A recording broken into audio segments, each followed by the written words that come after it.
নমস্কার বন্ধুরা, আজকে এসেছি ছাদে নয়, আজ এসেছি আমার ঘরের একতলার একটি রুমে, যেখানে আমি দেখুন সুন্দরভাবে মাশরুম ফলিয়েছি। দেখুন কি পরিমাণ মাশরুম হয়েছে। আপনারাও কিন্তু এরকম বাড়িতে মাশরুম অনায়াসেই করে নিতে পারেন। যারা শহরে থাকেন তাদের ক্ষেত্রে হয়তো সম্ভব নাও হতে পারে, কারণ এই বিচুলি পাওয়া অনেক সমস্যা, যেটা আমরা সাধারণত গ্রামে গঞ্জে খড় বলে থাকি। কিন্তু যারা গ্রামে থাকেন তারা অনায়াসেই এই রকম সুন্দর মাশরুম বাড়িতেই ফলিয়ে নিতে পারেন।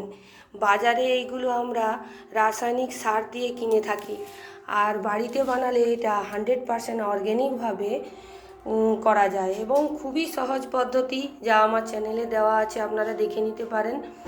এটি খুব সহজভাবেই করা যায় এবং হিউজ পরিমাণে আমাদের মাশরুম আমার বাড়ি থেকেই কিন্তু আমরা পেতে পারি। দেখুন বন্ধুরা, আমি কতটা মাশরুম পাচ্ছি। দেখুন, এই একটি মাশরুমের ব্রাঞ্চ আমি তুললাম, আর এইখানে দেখুন এই একটি মাশরুমের ব্রাঞ্চ আমি তুললাম। দেখুন আমার থাকা কিন্তু ভর্তি হয়ে গেছে প্রায়। এছাড়াও দেখুন বন্ধুরা, এখানে আমার ডিসেম্বর মাসে দেওয়া তা থেকেও কিন্তু এখনও অল্প স্বল্প মাশরুম ফুটছে।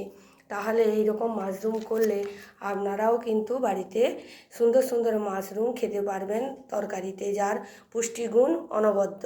কেমন লাগলো জানাবেন ভিডিওটা। ভালো লাগলে চ্যানেলটিকে সাবস্ক্রাইব করতে ভুলবেন না।